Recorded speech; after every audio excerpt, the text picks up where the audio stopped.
I think I'm gonna start every video with saying, and I think I'm live, because those are always the first words that come out of my mouth, but I think I am live. Good evening, everyone. I'm back with Brain Basics Part 2.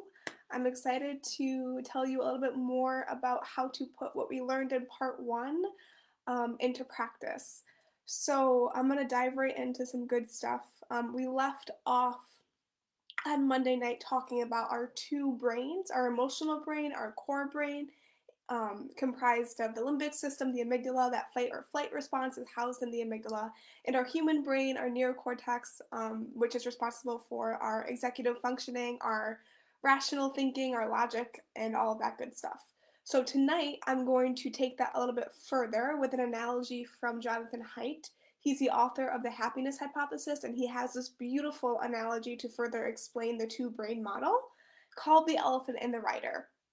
The elephant is what he calls your core brain, also refers to as the lizard or mammalian brain, the ancient brain, the emotional brain, again, home to that fight, flight, freeze, fornicate, those primal functions, includes that amygdala, like I said before. Because this is your core brain that you're talking about, and we're covering in your core brain the primal survival instincts about what it means to be human, your elephant, your core brain needs very specific things in order for it to be kind of content and quiet in your mind, if you will. It needs a sense of community, it needs a sense of connection and physical human touch, which is hard to get nowadays with COVID. Again, it needs that face to face contact, it needs positive emotions, it needs to feel good, and your elephant approaches all things yummy and avoids all things icky, kind of like a child. You can kind of think of your elephant as a child in that way. So that's your core brain, that's your elephant. Your rider is your human brain, your neocortex. Um, Again, that executive function, that rational thinking is home to this part of your brain. And your rider tends to drag or beat up your elephant with certain types of mind chatter that I'm going to get into in a couple of moments.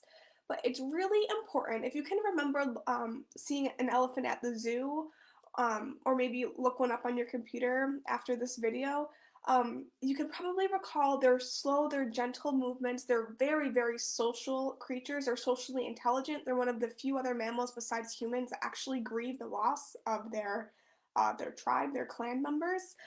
They're also super, super wise and powerful creatures. Um, just like your core brain. Your core brain is a really, really powerful source. It has a lot of neurons and neural pathways packed really densely into this part of your brain, so it can be very, very powerful if it's not trained well by your rider. So we have to train and work with our elephants um, so it doesn't take over, so we don't have anxiety attacks or, God forbid, panic attacks, so we don't have this constant monkey mind chatter taking up our emotional energy all of the time. Ways that we can train our rider is through, dare I say, mindfulness techniques, but all meditation or mindfulness is simply focusing your attention on your point of intention. So embarking in any sort of mindfulness or meditation technique is going to help strengthen your focus, your ability to pay attention. And that's essentially training your rider to calm your elephant down and to focus on the thing that you want to focus on in any given moment, so your emotional elephant isn't distracting you with all of these crazy mind chatter thoughts.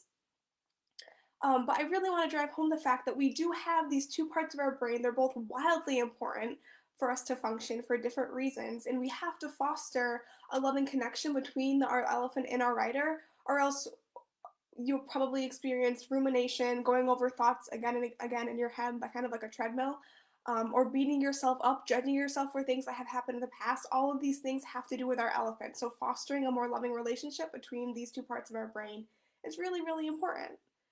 And we need our elephant. Our elephant's essential to our survival. Our elephant protects us from any sort of uncertainty with future what if thoughts. Those are potentially anxiety provoking thoughts. But all our elephant is trying to do is it's scanning for the future, trying to figure out what could go wrong, trying to protect us from what could be. Our elephant seeks security from any sort of fear or uncertainty for a short amount of time, and it's just trying to prepare you for the future as best as it can with what it has. So just things to keep in mind. Our elephant, bottom line, is trying to protect us and is doing the best that it can with what it has. So here, I'm going to share some ways to embrace your elephant, if you will, and just have a greater understanding, maybe some more compassion for your emotional brain. So before I get into ways to kind of tackle different types of mind chatter that we all share, it's really, really important to calm your body down if you are having an anxiety attack or having maybe a crying episode or a crying spell. If you're physiologically worked up, you have to calm your body down before you can ever rationally think through anything. So calming and focusing is needed to ground down before you can actually work through and manage your mind chatter. Some ways to do that: your breath is a super powerful tool that we all have. It's important to breathe, but you can manipulate your breath to evoke certain physiological responses. For example, if you are looking to calm yourself down with your breath, you want to elongate your exhales. I'm going to do a whole other video, and I keep saying that, but there's a lot of good stuff to cover. I'm going to do another video on the breath and the mind-body connection and ways to use your breath to calm down. But all you need to know at this point is if you're trying to calm yourself down with your breath, focus on and elongate your exhales. That's going to trigger certain things in your body to evoke a calming response. So ideally, you want to use your nose to breathe, not your mouth. So inhale through your nose and exhale through your nose longer than your inhale. So I inhale for 2, exhale for 4. That, after several repetitions, will calm your body down. There's also this wonderful technique called havening. There's emerging evidence to show that certain types of touch on your body can rewire your brain in a bunch of crazy ways, but also calm you down. So one thing that you actually probably have seen me do in some of these videos is this. This is a form of havening, and it helps to calm you down. So this is just simply taking your fingertips to your palms and stroking your palms back and forth very slowly. It's pretty discreet, pretty inconspicuous. You can do it in school, in a meeting, on a Facebook Live, whatever works. You can also take your palms, cross them over your body on your shoulders, and go down to your elbows. So this is just a downward motion from your shoulders to your elbows. This is another way to haven. So it's always to calm your body down before you can get to those crazy, crazy emotional thoughts that you're having. So once you're physiologically calm and you have a better handle on your elephant, your riders started to surface again, there are some things that you can do to handle your emotional elephant mind chatter. Um, so there's 5 different types of mind chatter, and I'm not going to get into all of that right now or else we'd be here all night, but I'm going to just talk through a few simple ways to handle some of them. One type of mind chatter is called motivational mind chatter. This is when you're telling yourself, I need to do this, I should do this, oh, I have to do this, I should exercise more, oh, I need to go pick up groceries, oh, Jimmy's at the park, I need to go pick him up. These are things that you're telling yourself you need to, should to, or have to do. A simple reframe for those is replacing the should, need, or have to with I want to, I choose to, or I get to.